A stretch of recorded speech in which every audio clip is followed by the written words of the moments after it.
What happens when one of Hollywood's biggest stars walks into a morning show expecting a light-hearted chat only to find himself face to face with a host seemingly determined to tear him apart on live television? What you're about to witness is the moment professional courtesy completely collapsed, cameras still rolling amid chaos. As Joy Behar pushed Tom Cruise so far he had no choice but to walk off the show. This is the story of one of the most explosive interviews in daytime television history, where every question became a trap, and every answer sparked a battle. Make sure to subscribe and leave a comment, because you won't believe what happens next. The morning began like any other at the View studio. Tom Cruise arrived early, his signature charm on full display, greeting the crew with handshakes and that famous smile that made him one of the most beloved actors in the world. He was there to promote his latest action film, expecting the usual upbeat, light-hearted conversation. What he didn't expect was Joy Behar's mood that day. "Tom Cruise, everybody," Joy announced as the cameras rolled, her voice carrying a subtle edge that Tom caught immediately. The man who thinks he can do all his own stunts and apparently thinks he can do a lot of other things too. Tom's smile faltered for a fraction of a second before he recovered. "Well, Joy, it's great to be here. I've always enjoyed coming on The View." "Have you really?" Joy shot back, leaning forward. "Because I have to ask, when you're hanging off buildings or jumping off cliffs, do you ever think about the message you're sending to young people? That reckless behavior is somehow glamorous." The other hosts exchanged uneasy glances. This wasn't the tone they discussed in the pre-show briefing. Whoopi Goldberg shifted uncomfortably, sensing Joy was going off script. Tom stayed composed though his jaw tightened. "Joy, I work with the best stunt coordinators and safety teams in the business," he explained. "Every sequence is meticulously planned and rehearsed. I would never put anyone at risk, including myself, for entertainment." "But you do put yourself at risk." Joy pressed, her voice sharper. "And you do it because your ego demands it. Isn't that right? You can't stand anyone else taking credit for your stunts." "That's not accurate at all," Tom replied, his famous smile gone. "I do my own stunts because it serves the story and gives audiences the most authentic experience possible. It's about craft, not ego." Joy laughed, more like a bark than amusement. "Craft? Tom, you're an actor. Your craft is supposed to be acting, not defying death for publicity. But I guess when your personal life is already a circus, you need these stunts, don't you?" The studio fell silent. Even the camera operators seemed frozen. Whoopi tried to intervene. "Joy, maybe we should focus on the film." "No, Whoopi," Joy interrupted. "Our audience deserves to know who they're really supporting when they buy movie tickets." "Tom, let's talk about your involvement with Scientology and how it affects your judgment, personally and professionally." Tom's face flushed. "Joy, my personal beliefs are personal.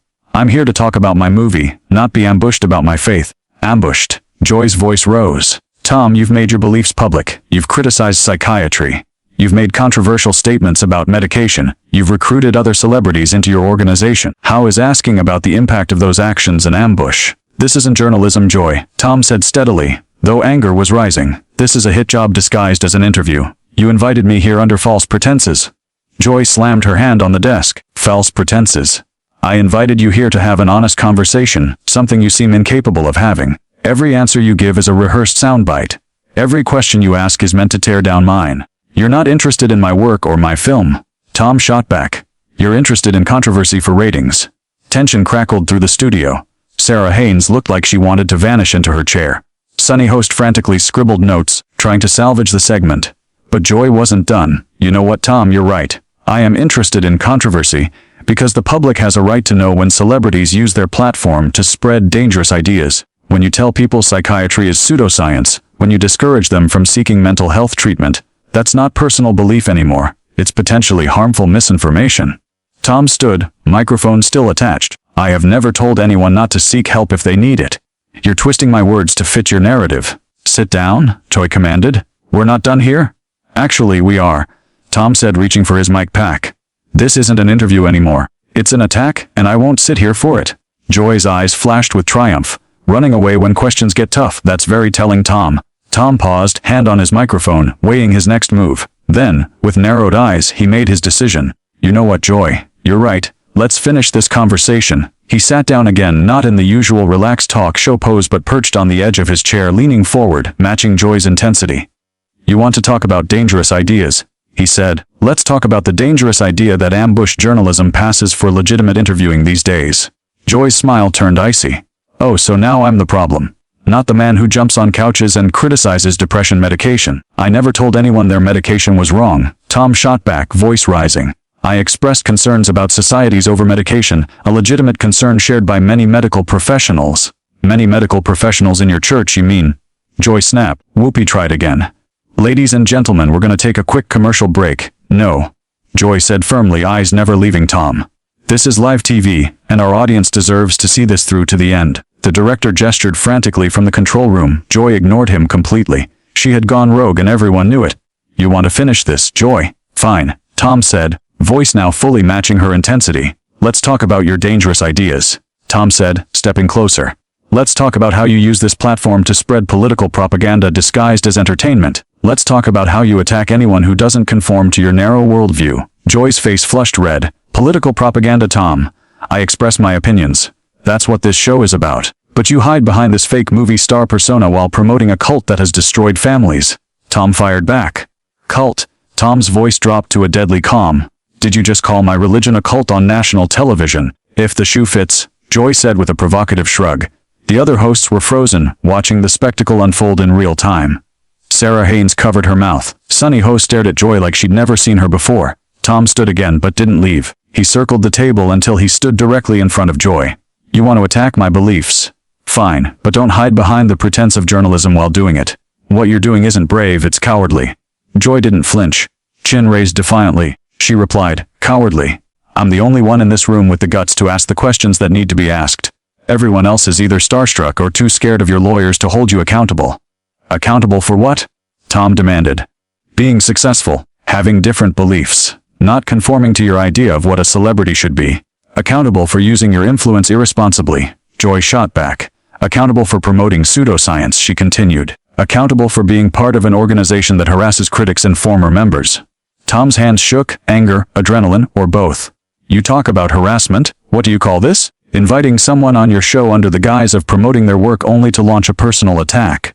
I call it holding celebrities accountable, Joy said, standing to meet him face to face.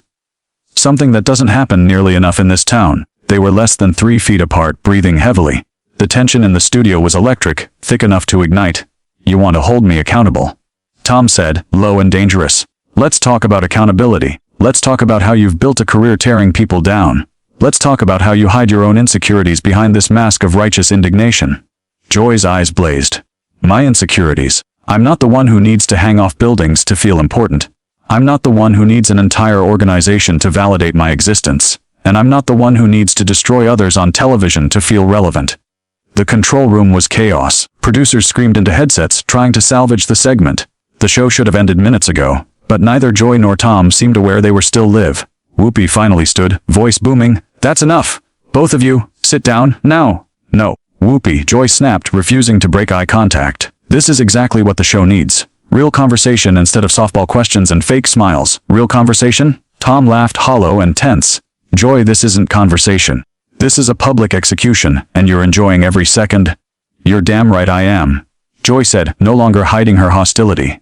Do you know how many people you've hurt with your irresponsible statements about mental health? How many families have been torn apart by your organization? Tom's face went pale. How dare you? How dare you blame me for others' choices? How dare you pretend to care about families while trying to destroy mine on live television? I'm not trying to destroy anything, Joy said. I'm exposing the truth about who you really are behind the charm and the movie star smile. The truth. Tom stepped closer. The truth, Joy. You're a bitter, angry person who uses this platform to spread hate and division. You've turned what should be a celebration of differing perspectives into a weapon for personal attacks. Joy's hand moved toward the emergency button to cut the live feed, but she hesitated. Despite everything, she didn't want it to end. Personal attacks, she said. Tom, everything I've said about you is public record. Your own words, your own actions. If you can't handle being confronted with them, maybe you shouldn't be in the public eye. Tom shook his head slowly. The real tragedy, Joy. You could have had a meaningful conversation about art, about filmmaking, about things that actually matter. Instead, you turned it into a circus. The cameras rolled, capturing every word, every expression, every moment of this unprecedented breakdown of decorum. Joy's hand hovered over the emergency button as she stared into Tom's eyes, and for the first time she saw not a celebrity, but a human being genuinely hurt by her attacks. But instead of backing down, something darker took hold. You want to talk about circuses, Tom? Let's talk about your circus, your marriages, your relationships with your children, your inability to maintain normal human connections. The studio collectively gasped. Even for Joy, this had crossed a line no professional interviewer should ever cross. Tom's face shifted through a storm of emotions, shock, pain, and then something almost like pity. "Joy," he said quietly, his voice steady despite the tremor beneath, "I feel sorry for you. I genuinely feel sorry for you." The words hit Joy like a punch. Of all the responses she had expected, pity wasn't one of them. "Sorry for me. You feel sorry for me?" "Yes," Tom replied, stepping back but keeping eye contact. "Because this isn't about me. It's about whatever pain you're carrying, whatever anger is eating at you that makes you think it's acceptable to treat another human being this way." Joy's composure finally cracked. "Don't you dare psychoanalyze me! Don't you dare turn this around and make me the villain." "I'm not making you anything," Tom said calmly. "You're doing that yourself. Right now, in front of millions of people, you're showing them exactly who you are." Whoopi stood, voice cutting through the tension. "Joy, this has gone far enough. We need to end this now." But Joy spun toward her, eyes wild. "End it? Why? Because Tom Cruise can't handle tough questions. Because he's too fragile for real scrutiny." "This isn't scrutiny, Joy," Whoopi said firmly. "This is cruelty, and it stops now." Tom looked at Whoopi gratefully, then back at Joy. "You know what the saddest part is? You could have been better than this. You could have had a real conversation about the things that matter to you. Instead, you chose to be exactly what people say is wrong with the media today." Joy's face contorted with rage. "What people say is wrong with media, Tom? People say your organization spies on critics. They say it breaks up families. They say it demands absolute loyalty. Should I believe everything people say?" "Some things are true, some aren't," Tom said calmly. "But what's true is what just happened here today. You invited me not to inform your audience, but to satisfy your need to tear someone down." The control room director screamed into Joy's earpiece, desperate to wrap the segment. She ripped it out and threw it to the floor. "You want to know what's true?" she shouted.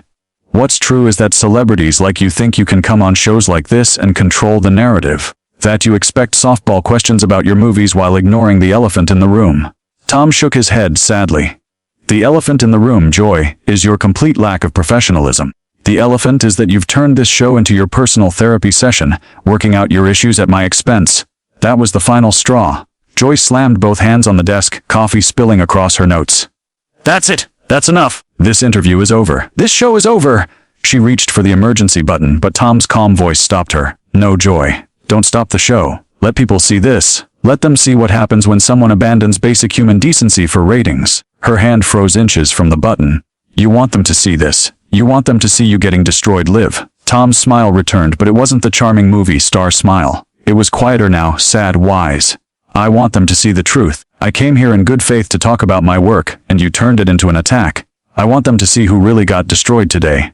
The words hung like a challenge. Joy looked around the studio, co-hosts, crew, producers, and in every face saw the same thing: disappointment, embarrassment, shame. For a moment, the old Joy seemed to return. She looked confused, almost lost. I was just trying to ask the tough questions," she said softly. "No," Tom said gently. "You were trying to hurt me, and you succeeded. But in doing so, you hurt yourself more." Joy looked down at the spilled coffee, at the chaos, at the wreckage of what should have been a simple morning interview. When she looked up, her eyes held something like regret. "I think we should go to commercial," she murmured. "No more commercials, Joy. No more pretending this didn't happen. You wanted real television.